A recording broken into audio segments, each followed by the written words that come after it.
Hello and welcome to another gameplay review on the Virkayu gameplay channel, and in this one we once again have Thor Odinbear, my favorite Volibear, further adapting, really, to stay in the meta. We've had so many variations since the initial repeated attempts to get him back into the fold after they destroyed the Q movement speed at the end of last season because of the pro play. Thanks, pro play.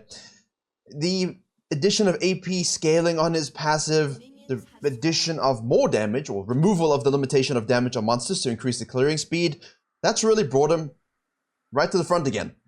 The short-lived Morgana meta was not enjoyable, but as long as you ban Morgana, you tended to be fine. The Righteous Glory meta also is dead, thank goodness. I hated having to build that item, and honestly, I still didn't. Frostfire and Ashes too, this still works, something a lot of high-level Volibear mains, myself included, sort of figured out at the start of the season, discovered if you will. But now, with the PTA runes on your screen, we are once again abusing Divine Sunderer. The item just got better. It was good before, and then they buffed it. So now it's even better. The thing is, you might have seen on my main channel some of the videos I've put out. I've been playing a lot of Volibear again. He is, of course, one of my mains. And I've reached high elo with him. The thing is, I've been specifically mentioning my Divine Sunderer, zhonyas, Ionian Boots, and perhaps a Spirit Visage core build itemization. That should get you around that 10,000 gold itemization. In most games, you look to close soon after that. The thing is, as we do a 5 camp swooping up, this again covered in the Jungle Roots video on the main channel also, really can be built upon, and now we have a 10x game here, and he takes us to another level. And by another level, I mean cosmic levels, because that's what he builds, Cosmic Drive. And the addition of the movement speed passive on that, once you reach 160 AP, further enables him to gap close without needing to build things like Righteous Glory, and movement speed is always a good stat on Volibear, as is health. Always, health is very good, and AP is obviously nice as well. So, we'll talk about the items as we go through it. Riven here comes down to place as a ward. You should always drag together the blue and the Grom. You can do it a little sooner, I think, but you, of course, then risk invades and so on. The Riven doing this is irritating. The fact that he doesn't have a scanner because he decided to ward and go down, this is of no consequence. I mean, even if he clears it, they know exactly where he is and what clear he did. The Shin decides to do a 3-camp gank. Now, that is remarkably frivolous against a Volibear because I don't even know what he was doing. I don't know how he did a 3-camp gank. Well, the Volibear did a 5-camp and is already sequencing down. I don't know. Maybe he's just bad at clearing. But the point is, Volibear decides, you know what? I'm not going to waste time on the top grab. Mid lane is low. I can try and gank it. Flash for a flash, we'll take it. Not ideal, though. I don't think I would have flashed that.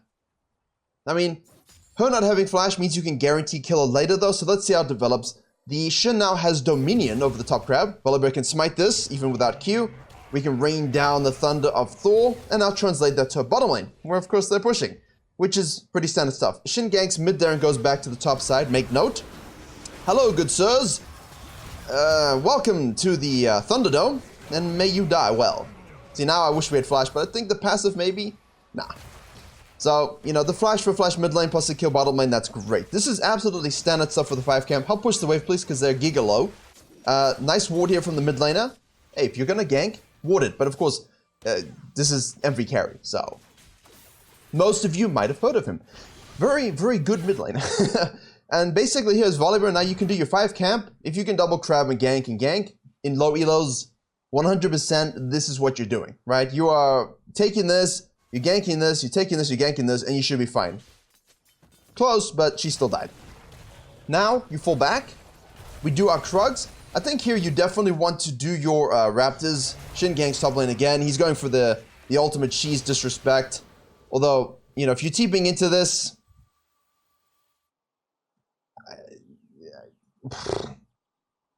top laners exhaust me. No idea how they can't think about these things. Kali goes back mid lane. The wave is in an unfortunate position. Volibear has taken this and read the rotation from the Nautilus. Now, the Kali didn't. Or will she live? She will live. Can we grab another kill here? I don't think so. It's unlikely, but we can at least put some chunk down and get out. So this is good. Pay attention to this, by the way. This is absolutely huge here. Nice survival tactics. But normally, right, we're doing Krugs, Raptors, sequencing to the top side, and then you can either decide to stay out even longer, gank top lane, or reset, go straight dragon. But it's very important if your mid laner still has TB available and you are predicting this, knowing that Shin was just seeing top, cut it off, protect her, hold the wave a little bit, and just obviously don't die yourself. Now what that does is that affects your tempo. That affects our clearing advantages. So normally, you might think, hey, what about these tier 2 camps? I want them. We needs them. You do, but because of the fact that you did this mid lane shenanigans here to help Envy carry, we always want to help Envy carry, you know that the Shin's gonna be in this area. I mean, it's basically almost guaranteed that he should be bottom side at this point. So what you want to do is you want to purchase your Ionian boots as soon as possible. You want to purchase your Kindle gem as soon as possible if you have the gold. Oh, there he is anyway. And you want to get back onto the map. You know, you want to use those item advantages. The W is weird. To really try and eke out a league and the lead. And the Karthus is going to pop off. The bottom side is going to be not as dragonable as it has been in the past. Now we have a Kali down on the bottom lane here. We have a Q. She goes in. We have the E, the stun, dead, nice auto cancel, and perfect. Hold the wave a little bit. You're gonna give up some prio on the top side by basically focusing bot here, but I think the nice thing about this comp is you're gonna lose this. There's no real reason to go here. The nice thing about this comp is that Volibear does very well into basically everyone. Now I have no issue fighting and combating literally anyone. Look at this. Look at this. You beat Shin 1v1 easily. You beat Diana 1v1 easily. In fact, you beat almost anyone. Literally everyone, actually. 1v1. And this just further strengthens Volibear's presence in the meta. Careful here, though, dudes. Volley just patiently waiting. Hi. Can I interest you in the good news bear? Yes, you can. Very nicely done. See, patience is good. Now, the thing about this build is, remember, Divine Sunderer gives you that hybrid penetration passive.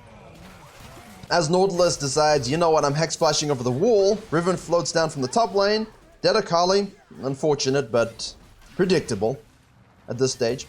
Hyper penetration passive. Now, Volibear, remember, the AP scaling on his passive gives him ability power damage, right? AP damage. The E gives max HP AP damage as well. Now, the ultimate, while it scales with AP and AD, is physical as well as the Q and W. So, if you're going to build a lot of AP in your itemization, we're going to go Divine, we're going to go zhonyas, and then now we can change up what we're actually going to do. So when we get to that stage, I'll talk about it. But the Cosmic Drive, if you have a Dark Shield Magi, is actually very, very good. And then, of course, you can flex into your Spirit Visage, Abyssal Mask, Random Omen, depending on what the team comp of the enemy team dictates. Here, after the mid lane, a lot of frolicking about a bit, so what we're going to do is simply do our blue side.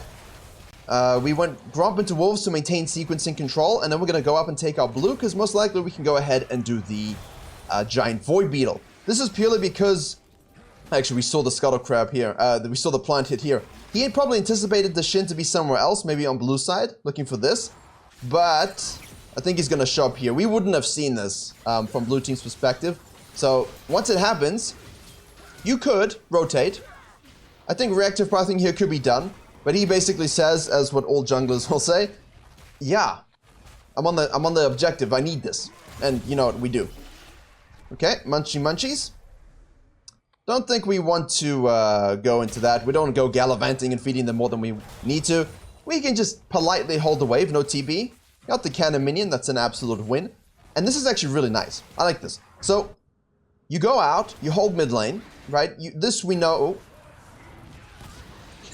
When he pressed the outplay button, he outplayed them. So he goes up to here, loses this, traps him 1v1, forces a fight from the whole team, tries to shove this with the Kali, she dies anyway. Instead of going back down again, predictable, takes this stuff, assuming the Shin should be here, but then goes and secures that. And now, because he held this, he can basically reset. I'm spoiling it. He can reset and go straight down to the bottom side. And that's exactly what we want. We can be on the dragon side, we can be on the bottom side to help the bottom lane, and if they go Omega diving here, we can just obliterate them. Flashes up, we hit an E, we hit... Oh! Okay. So, Volibear does a lot of damage. And this build, I'm not going to sugarcoat this build to you guys. If you're a Volibear novice, or you do not know your ins and outs, or you tend to go way too deep, you tend to not understand how to rotate your spells properly, don't go this. You know, it's a brute force build, like all his builds are, but it's a finesse build. The only thing I will say here is that once you've done that bottom side, you know, in most elos, I think I'm looking Drake. I'm looking Drake, because if Shin shows up, you kill him.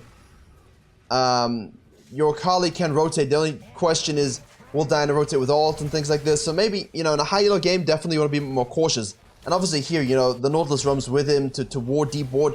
There's nothing you can do. You have to give this. You know, in a high elo game, you just have to give that respect to the map and the fact that this will rotate. You will be 2v1'd. Their bottom lane will respawn. Your bottom lane won't be able to help.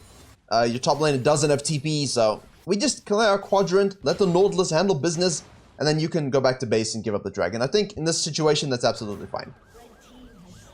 Riven once again moving down to hit this plant. It's very frustrating. It's very frustrating. You guys always talk about this. What happens when my top lane ints and they keep walking into my jungle? And they keep hitting the plant? Discipline, my friends. Discipline and respect. Track wherever... I'm glad I got that hook. That was funny. But this isn't funny. This is pain. Raw, unbridled pain. Karthus tanking. Blast from the Shin. TP from the Diana. That was an interesting TP. I mean, they saw the Akali, I know, but... Okay, that's fine. So what you can do here as Volley, actually, is once you've done this, if there's no action possible topside, go mid lane, shove this wave, Akali can rejoin you, and you can actually 100% get some plates here. This is fine. Maximize gold, force people to rotate. If they want to fight, you can fight. You do want to be careful, though. So you want the E to hit. There we go, perfectly. The ult comes through from the Karthus, with rotations from the Nautilus. He gets stunned and killed. That's beautiful. Absolutely beautiful. Divine Sunderer finished, right? Already, 307 healing, 105 bonus damage, you know? The item's great. Absolutely great. From there, straight to the top grab, clean that up. Now we could look to shadow top side. I think here it's a little greedy though. And I don't like that we still have this for some reason. I guess this is maybe just a brain fart. The added vision is always very nice when you're behind though. Let's not get that wrong. This vision that you can put up, in theory, you know, because obviously here it's the Lux, but you know, when you don't have a salmon support giving you the ward control, it's nice for you in lower elo games to sort of have that vision yourself. But, you know, honestly, when you're going for these dives top lane, if you have no idea if it's warded or not, the scan is huge. Here, we need to leave. Finesse build, as I said, in a way. But you're squishy. Irelia does get something. She can turn this, maybe.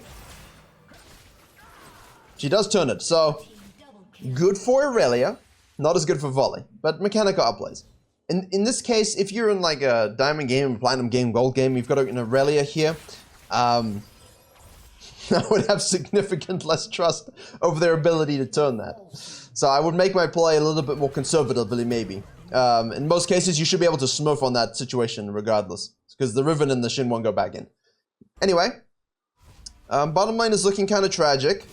She's not taking our Raptors. That's kind of why. I don't know. 80 carries the ego. But the build is good. The build is good. We're going Divine here. We've got our Seeker's Arm Guard. You can go into the Fiendex. The Fiendex. Actually, we can just call it that. The Fiendex. That's fine. I'm okay with that. You could also go Stopwatch early if you wanted to, but there's no real need on Volley for this. The only reason I like to go soon is because you get to use it, finish zhonyas. You basically get like a double zhonyas back to back. Diana going in onto the Akali here. Okay, she yeets away. Oh, the outplay button. Shields. Volibear goes in onto the Shin as well as the Nautilus in the meantime, which is fine. Fine, I mean good. That's what we want. We can do it. So, would you like to fight? Your number 2 pencil doth not injure me. If you guys want to see the intro to that. Basically, you're looking bottom lane, and you should always be looking bottom lane while you're doing this sort of nonsense. But as soon as you see the plant hit here from the Nautilus, you can scan and begin a fight. Don't let them get to the bottom lane. Your Akali's there, your team can handle it. Just make sure these two don't get there, right? And he's burning ults too. And you use your ult to go unstoppable to avoid the naughty ult. And that's cleanup. And then Shakespeare in the park with Shin and his pencil. Now there's a second dragon up. I would like it, but I don't see how we could necessarily snatch it away. We can definitely kill the Grim Reaper over here, though. Hello, sir. Thing. Ah, great. Giga slowed. Now, do we die or not? The mechanics, though. The mechanics. Ult is down. So now the dragon's gonna be up, and we're super low. I'm gonna be honest with you. I mean, what's our gold amount? Yeah. Yeah, I want to contest. I want to contest. In my brain, I want to be contesting this. I want to take it, but I don't think my team is remotely able to do anything about this. The only way you get this dragon is with a supreme pick if your bottom lane isn't that far behind. Because what's the gold amount now? 1700, 1600? So that's fine. We can give up the second. Ideally, we want to position ourselves for the third. So I think that second herald could be really, really, really good. High spawning camps here. It's most likely warded. Aurelia dies once again, doing what she's great at. Looking good while dying. Take the Grump, hold the top wave. You can beat Riven, I feel. I would feel very confident just fighting Riven here. If you can hit your E, though. But actually, it doesn't matter. She's dead. Good night. Good night. The E doesn't really matter. And also, worth noting, look at this. 8.82 seconds, because we have, what? 41% CDR already with this build. That's a Divine, the Zhonyas, the Ionian, plus the Kindle Gem. Obviously, the Dark Seal with 2 stacks gives us 99. So once you finish Cosmic Drive, which is what this Kindle Gem is going to build into, now you get the bonus Haste, 20, I believe it is, plus you get the bonus Movement Speed. We enjoy. Yes, we do. Nautilus here, be careful. I love the fact that the stun still goes through. Forcing a TP, actually. Doesn't have ult. Yeah, that is what we call the term that's up for debate on Twitter today is limit testing. That is not a good place to limit test. Purely because, you know, we're looking at this. This is what I'm concerned about. You know, once I come out of the jungle here, I kind of want to check this bush and go for the Herald. Your team's not really in a position, and they have double TP up. So if someone does this, there's no way anyone can respond. And these two are in base. So I feel like we can maybe try and coin flip this, and if they rotate, we just detach. But we're not looking to fight this. So that's a little over-aggressive. There's no real reason to go for this. The Fiend Dash is built once again. Now your team is stuck in a basic... This is... In low elo, this is how you lose games, by the way. You know, if you have MV carry mid lane, you're not as concerned. This is not a throw. It's just unfortunate and irritating. Rotations, and they go too deep anyway, so jungler for jungler here. Yeah, this is where you would throw, because they'll die one by one.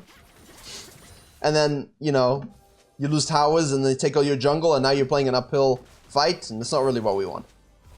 Anyway, let's continue on the great journey towards AP Volibear's inherent carriness. Diana's on the bottom side. We can take the Krugs. We can take this wave. Does anyone want it? No, I don't see any hands. Okay, that's fine. Tristana gets engaged upon. Volibear decides, hello, sirs. Again, you're going to try hit that ER combo. It's very, very juicy. Juicy fresh, even. Kali's rotating as well. Use your zhonyas here to try and live a little bit, but most likely you're going to die now. Okay, the E hits. MV carry cleans up. Uses his zhonyas.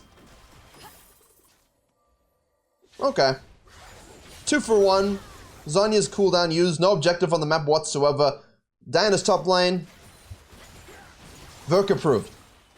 If you're gonna die, that's what we die for. Also now we should be able to be... Not quite. Not quite. Watch your team do the magic. Oh no, the outplay button.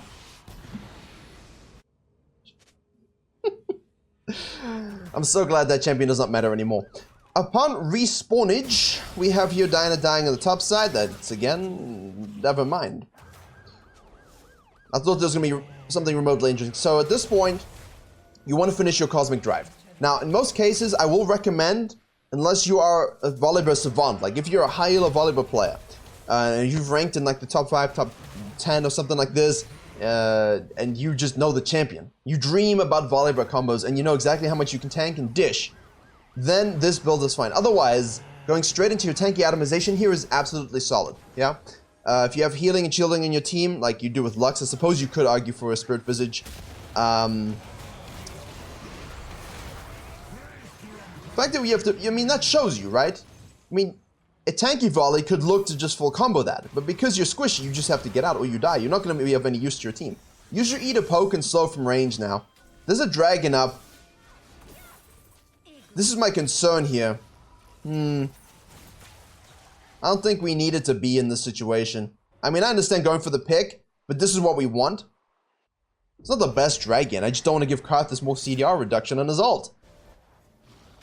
While they have a Herald. So we're getting out jungled in terms of objectives, but in terms of keeping the fires nice and cool and having a 2-level lead, the Volibear is by far the better jungle. I think we've gathered that.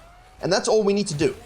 We need to bend but not break. But unfortunately, the death here before the double kill, you know, the ISO death mid lane, that's not great.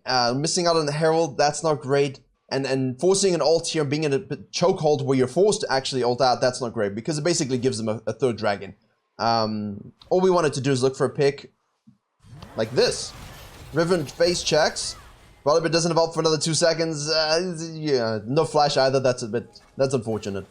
But yeah, definitely looking for that. But now, because Riven's chunked and pushed out, we can go straight ham, aggression, no considerations, onto the Karthus, onto the Nautilus. We can ult his ult again. He has not learned yet. The outplay button comes through. We have someone sitting in the bush that's warded, so no one's really worried about it. Double kill on the Nautilus, excuse me. Shin gets away. Turn onto the Diana to keep your backline safe. Triple kill. Baron. That's so easy. Force a pick. If you kill her or not, doesn't matter. Because she's chunked and has to leave, you kill 2 people mid lane. Just hard engage. No hesitation. Just go. Chase them down, but don't over chase to get someone that is of no consequence. I mean, this Shin demands no attention because he is nothing, right?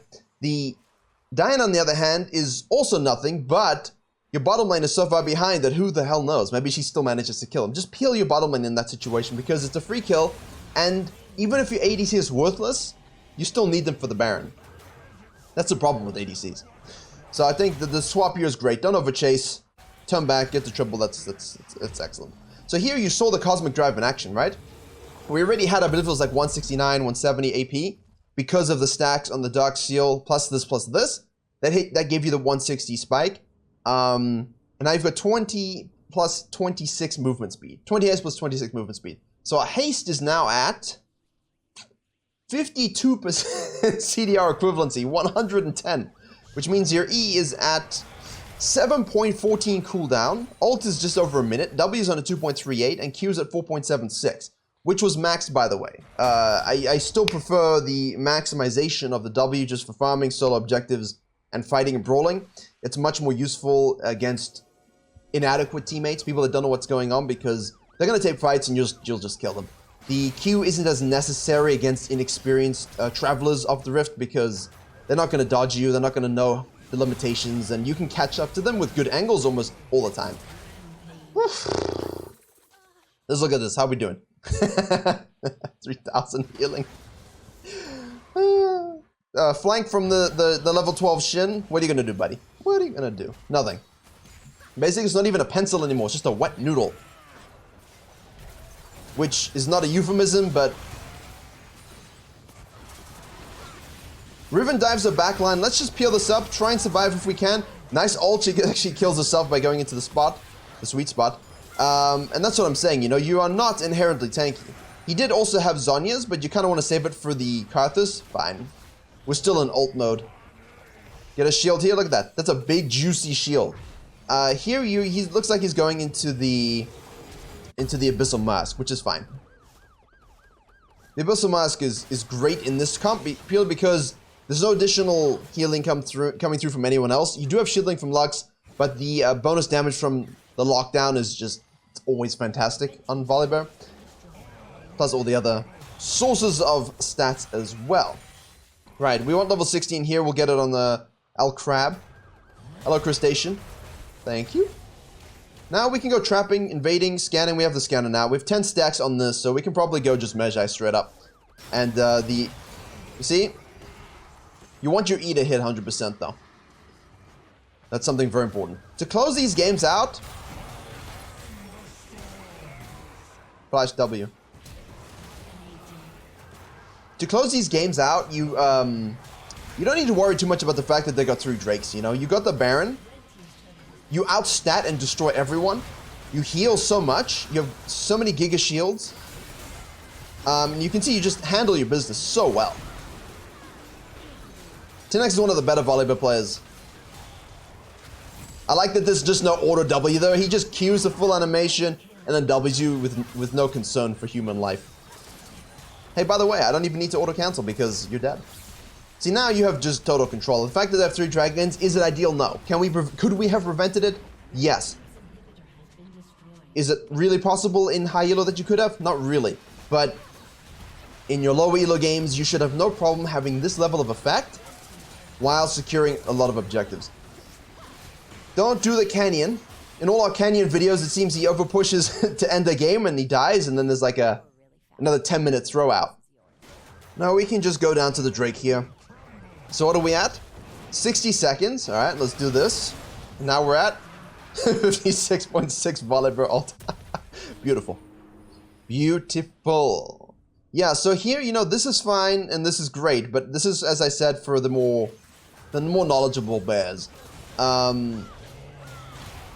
It's sometimes better just to be alive, and if you're struggling to get these sorts of leads or understanding when to use spells, then I do recommend you just going for your Spirit Visages, your Abyssal Masks, your Randuins. You can probably go the Dark Seal Magi regardless, but this is a really nice build I'm seeing. He also throws in the Nash's Tooth sometimes as well, if he's really far ahead. If you don't have the ability power from the Magi's, you can actually just go Nash's Tooth. I love Nash's on Volibear still. It's really, really great. Hopefully you can see how the bear is thriving at the moment. Yeah, a lot of CDR, a lot of fun, a lot of healing, and a lot of damage. As long as you have the good jungle route, you understand your jungle matchups, what a build. Thank you very much for watching. I hope you're able to enjoy and learn something. Please come back tomorrow for the Mundo. I'm going to try and find a game as soon as possible. Hopefully replays work. I'll get the Mundo video out of the rework in the jungle. If not, it will be Thursday, but I'm going to try really hard to try it. How many times am I going to say try? To get that out for you tomorrow. So yeah. Like, share, comment, and all that good stuff. Head to the main channel for the jungle roots explanation that I mentioned at the start. Thank you very much for watching, and as always, I will see you all in the next tutorial.